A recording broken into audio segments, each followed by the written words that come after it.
হানাইল premier league 2024 season 5 আজকে final match অনুষ্ঠিত হচ্ছে। যে দুটি দল অংশগ্রহণ করবে, হানাইল বুম্বু এবং হানাইল ইসলামপুর। আমাদের এই টুর্নামেন্টটি মূলত লক্ষ্য হচ্ছে, প্রতিবারেই ঈদে আমরা কিন্তু এরকম একটা আয়োজন করে থাকি। এর মূল লক্ষ্য উদ্দেশ্য হচ্ছে একটা আনন্দ মুহূর্ত উপভোগ করা। আমরা যারা কমিটি হয়েছি তারা কিন্তু কোনো পারিশ্রমিকের জন্য কিন্তু হয় নাই। বিগত একটা সময় কিন্তু এখানে সেই টুর্নামেন্টটা আয়োজন হয় নাই। আমাদের ছেলেপেলেরাই কিন্তু বাইরে খেলা দেখে এসে কিন্তু বলছে অমুক গ্রামে হচ্ছে, হানাইলে হয় না। তো বিষয়গুলি কিন্তু আমরা আমলে নিয়ে আমাদের ছেলেপেলেরা যখন এতিমের মতো এরকম অনুভূতি ব্যক্ত করে, আমরাও কিন্তু এই দায় এড়াতে পারি না। সেই জায়গা থেকে আনন্দ উপভোগের জন্য আমরা কিন্তু এরকম একটা টুর্নামেন্টের আয়োজন করছি।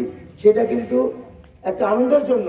তো আনন্দ যাতে করে বিষাদে রূপ না নেয়, আমরা গ্রামবাসী একে অপরের ভাই।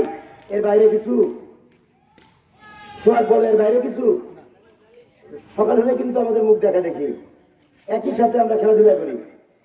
তো সেই জায়গাতে পারস্পরিক সৌহার্দ্যপূর্ণ সম্পর্ক যাতে বজায় থাকে, সেই বিষয়টা আমরা একে অপরের ভাই, এই বিষয়টা বজায় রেখে আমরা চ্যাম্পিয়ন এবং রানার্স আপ দুটি দলের জন্য আমরা যেটি নির্ধারণ করেছি, চ্যাম্পিয়নের জন্য 7,000 এবং রানার্স আপের জন্য 5,000। ঠিক তো? আমরা সেটি খেলা শেষে যথাক্রমে প্রথম সেমিফাইনালের একটি ম্যান অফ দ্য ম্যাচ, দ্বিতীয় সেমিফাইনালের ম্যান অফ দ্য ম্যাচ হয়েছে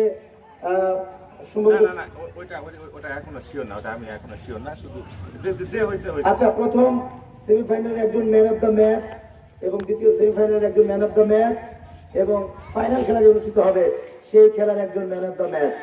এই তিনটি পুরস্কার আমরা প্রোভাইড করব। একই সাথে রানার্স আপ আমরা আমাদের সম্মানিত অতিথির মাধ্যমে আমরা তাদেরকে প্রোভাইড করব। একটা সাদা খামের মধ্যে 5,000 টাকা আমরা দিয়ে দিব রানার্স আপ মানি। পরবর্তী পুরস্কার চ্যাম্পিয়ন মানি হচ্ছে 7,000 টাকা একটা সাদা খামের মধ্যে আমরা দিয়ে দিব। সেটা তাৎক্ষণিক স্টেজে তারা খুলে দেখবে, দেখে তারা আলহামদুলিল্লাহ বললে সেটা গ্রহণ করবে। ঠিক আছে? দুজন ক্যাপ্টেন একটু সামনে আসো। এখন বিষয় হচ্ছে বম্বু টিমের ক্যাপ্টেন মিস্টার মারুফ এবং হানাই ইসলামপুর লায়ন্সের ক্যাপ্টেন মিস্টার রাশেদ। তো তারা দুইজন ফাইনাল ম্যাচ একটু পরে শুরু করবে। আমার অনুরোধ বা আমাদের টুর্নামেন্ট পরিচালনা পর্ষদের অনুরোধ, এই খেলা যেন দর্শকরা উপভোগ করে। এবারে টুর্নামেন্টের প্রত্যেকটা খেলায় ঠিক যেন ওই ভারত পাকিস্তান বা বাঘে সিংহে লড়াইয়ের মতোই হচ্ছে। যতগুলি দেখলাম, সেমিফাইনাল দেখলাম, সে দুটাও কিন্তু অত্যন্ত চমৎকার খেলা উপহার দিয়েছে তোমরা। তো এই ফাইনাল ম্যাচটা যাতে করে এত সুন্দর একটা পরিবেশে অনুষ্ঠিত হয়, যাতে দর্শকরা খুব আনন্দ উপভোগ করতে পারে, সেই আশা এবং প্রত্যাশা ব্যক্ত করেই আমি আমার কথা শেষ করছি। বাকি কথা আমাদের টুর্নামেন্ট পরিচালনা পর্ষদের অন্যতম উপদেষ্টা রাসেল আল রশিদ বলবে, বলার পরে তিনি টস অনুষ্ঠিত করবে আর কি। তো যাই হোক, আসলে যা বলার মোস্তাকিম বলে দিয়েছে। আসলে আমরা যেহেতু একসাথে বসবাস করি, কোনো প্রকার যাতে ঝগড়া গন্ডগোল বা যাতে কোনো কিছু না হয়, এটি আমরা লক্ষ্য রাখবো। তো এখন টস অনুষ্ঠিত হবে। টস আমি করবো। টস দা কে চাইবে? কে কল করবে? আচ্ছা, রাশেদ চাইবে। দেখার দরকার নেই, মানুষ আর শাপলা দেখা দরকার আছে না। মানুষ আর শাপলা, রাশেদ চাইবে এবং এতে মানুষ কথা বলো। হানাইল বুম্বু টিমের অধিনায়ক সোয়া, তুমি টসে জিতেছ, তুমি কি করতে চাও? জি, প্রথমে আল্লাহর কাছে শুকরিয়া, আলহামদুলিল্লাহ যে আমি টসে জিততে পারছি। তো টসে জিতছি, আমি ফিল্ডিং করার সিদ্ধান্তটাই বাছে নিব। আমি ফিল্ডিং করবো আর কি, বল ফার্স্ট। এরকম একটু ট্র্যাক যেখানে সারাদিন পিচের রোদ হয়েছে এবং পুরোপুরি ব্যাটিং একটি উইকেট, সেই জায়গায় প্রথমে ফিল্ডিং এর সিদ্ধান্তটা কতটা যৌক্তিক? আসলে মোটামুটি রোদ গরম, তো আমরা চাচ্ছি যে টার্গেট নিয়ে খেলবো আমরা। আমাদের ব্যাটিং এরা আমার যে প্লেয়ার গুলো আছে, যে 11 জন প্লেয়ার নিয়ে খেলবো, তারা মোটামুটি একটা মিটিং করছি, টিম মিটিং। তারা বলছে যে ফিল্ডিং নিয়ে খেলাটাই ভালো হবে। তো তাদের উপর সিদ্ধান্ত বা আমিও একটা চিন্তা ভাবনা করছি যে ফিল্ডিং নিয়ে খেললে, টার্গেট নিয়ে খেললে চেস করাটা সুবিধা। আর তাছাড়া যে কয়েকটা ম্যাচ এখানে হয়েছে, মোটামুটি চেঞ্জ হয়েছে আর কি। তা আমি সেটাই চিন্তা ভাবনা করছি যে চেঞ্জ করবো।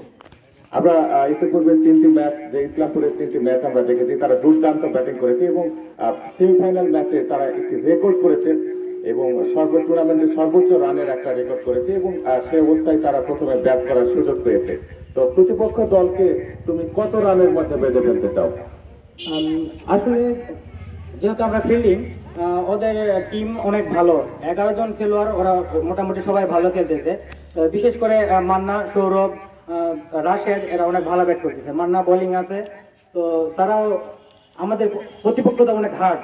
তা আমি চাচ্ছি যে আমরা বোলিং করে মোটামুটি 100 নিচে আটকে দেওয়ার জন্য আর কি। দলে কোনো পরিবর্তন? পরিবর্তন 2-1 পরিবর্তন থাকতে পারে। তো ঠিক আছে, ধন্যবাদ। তুমি টসে জিতে ফিল্ডিং এর সিদ্ধান্ত নিয়েছো। রাসেল, তুমি টসে জিতলে কি করতে? না, ফার্স্ট অফ অল আমরা ব্যাটিং করতাম। টিমমেটদের সবার আলোচনা একই কথা যে আমরা ব্যাট ফাস্ট করতাম। আমরা টার্গেট দিয়ে খেলতে বেশি স্বাচ্ছন্দ্য বোধ করছি। আর আগের ম্যাচটা অনেক ভালো খেলছি, ব্যাটিং এ অনেক ইমপ্রুভ হয়েছে আমাদের। দেখি ইনশাল্লাহ কতদূর টার্গেট দাঁড় হতে পারি। তো গ্রুপ পর্যায়ের যে পারফরমেন্স এবং তোমার সেমিফাইনালের যে পারফরমেন্স, সেটি অসাধারণ ছিল। তোমরা গ্রুপ পর্যায়ে অনেক ভালো করেছো এবং সেমিফাইনাল ম্যাচেও তোমরা দুর্দান্ত পারফরমেন্স করে ফাইনালে উঠেছো এবং তোমাদের যারা প্রতিপক্ষ হানাইল বম্বুর, তারাও মোটামুটি ভালো শক্তিশালী। তো আসলে তাদের বিরুদ্ধে তোমাদের পরিকল্পনা কি? যেহেতু তোমরা মোটামুটি নতুন দল, তারা অনেক পুরাতন দল, অনেক অভিজ্ঞ, হয়তো তোমাদের মতো এত বড় ব্যবধানে দিতে পারে, তারা অনেক শক্তিশালী, তাদের বিরুদ্ধে তোমাদের পরিকল্পনা কি? পরিকল্পনা বলতে তেমন কিছুই নাই। প্রতিপক্ষ টিমকে কোনোভাবেই হালকা করে দেখার সুযোগ নাই। আর আমাদের পরিকল্পনা একটাই, যে যার জায়গা থেকে নিজের রোল প্লে করে খেলতে পারলেই, নিজের সেটা দিতে পারলে ইনশাল্লাহ ভালো রেজাল্ট হবে। আচ্ছা, নির্ধারিত 12 ওভারে কত রানকে তুমি সেভ মনে করো? 150 হইলে মনে হয় নিজের কাছে একটা চ্যালেঞ্জিং স্কোর হবে ইনশাল্লাহ। দেখি বাকিটা। দলে কোনো পরিবর্তন হতে পারে একটা। ধন্যবাদ। ধন্যবাদ সোহাগ এবং রাশেদ, দুজনকে ধন্যবাদ। এখন হ্যাঁ, সেটাই। এবং যেটি কথা, যে অবশ্যই আম্পায়ার যেটি সিদ্ধান্ত নেবে সেটি মেনে নিতে হবে এবং সৌহার্দ্যপূর্ণ পরিবেশে খেলাটি শেষ করতে হবে। তো এটি ছিল নিউজ। ইনটেক এগ্রো হানাইল প্রিমিয়ার লিগ 2024 সিজন 5 এর ফাইনাল ম্যাচে ইসলামপুর এবং বম্বু টিমের যে খেলা, সেটিতে টসে জিতে হানাইল বম্বু তারা ফিল্ডিং এর সিদ্ধান্ত নিয়েছে। পক্ষান্তরে হানাইল ইসলামপুর তারা প্রথমে ব্যাটিং করবে। তো এটি ছিল নিউজ। ধন্যবাদ।